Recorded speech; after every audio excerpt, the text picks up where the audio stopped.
तरह से बहराइच में जुल्म हो रहा, जिस तरह से मुजफ्फरनगर के बुढ़ाना में जुल्म हो रहा, जिस तरह से यहाँ बैजोई में संभल में 90 घरों को चिन्हित कर देगा तोड़ने के लिए, आप ये याद करो कि सरकार का काम घर बसाना होता है, घर गिराना नहीं होता।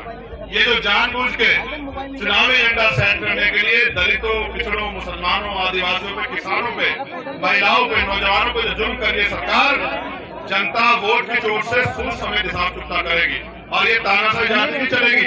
ये जो गुंडा राज है इसका अंत निश्चित है, आज नहीं तो कल होगा, लेकिन ये होना जरूर है। सर, समाजवादी का गढ़ है, किस तरीके से देखते हैं आप इसको? भाई मैंने बहुत बड़े बड़े गढ़ टूटते देखे।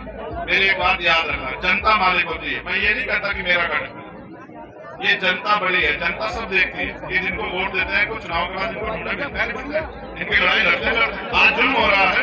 कहाँ जिसकी बात आप कर रहे हैं? बैजोई में क्यों नहीं बचा पा रहे मकान, पुराना में क्यों नहीं बचा पा रहे, लोग रक्षा कर रहे हैं। बहराइच में दंगा करा के जो जुल्म हुआ है उसमें कहाँ है? सिर्फ वोट के लिए जनता जवाब देगी, मैं कुछ नहीं कहता। सर, भारतीय जनता पार्टी भी रिझाने में लगी हुई है मुस्लिम मतदाताओं को। अब अगर अपना नाश ही करना हो तो भारतीय जनता पार्टी के चला जाए हमारे में, और नाश ना करना हो तो आजा समाज पार्टी। कहीं न कहीं ओवैसी साहब ने कहावत है कि आजमाए हुए को आजमाओगे तो वही मिलेगा जो मिलता आया।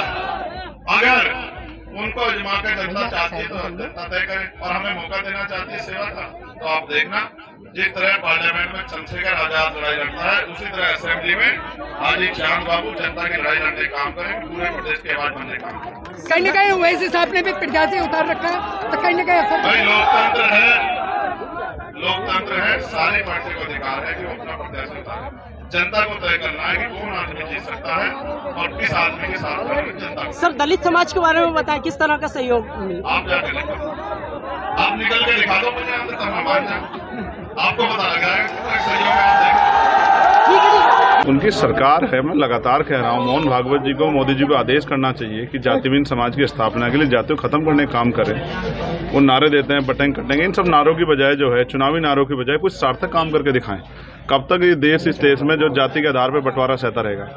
अब उनकी सरकार है, जिस तरह जीएसटी पे प्राइम मिनिस्टर ने आके कहा, जिस तरह से नोटबंदी पे कहा, तो देर क्यों करते हैं? मैं तो चाहता हूँ प्राइम मिनिस्टर आज आ जाए और लाइव आके कहें कि आज के बाद देश में कोई जाति नहीं, सब भारतीय होंगे और सबको भारतीय होने पे गर्व होना चाहिए। बाबा साहब अम्बेडकर ने कहा था हम प्रथम आद्य भारतीय हैं, हमें गर्व है कि हम भारतीय हैं। लेकिन सरकार उसके लिए कर क्या रही है?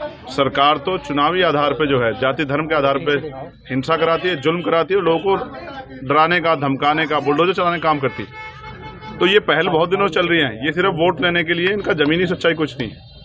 अगर ऐसा होता तो आज देश में बहुत बड़ा बदलाव होता। बाबा साहब इसी प्रयास करते हुए चले गए कि ये जो गैर बराबरी थी खत्म हो, और जब नहीं कर पाए तो उन्होंने बौद्ध धर्म की दीक्षा ली। तो ये तो हम सबके सामने है। इस चालों को, इन झूठे वादों को, इन झूठी मीटिंगों को जनता देख चुकी है और जनता अब इनके झांसे में नहीं आने वाली।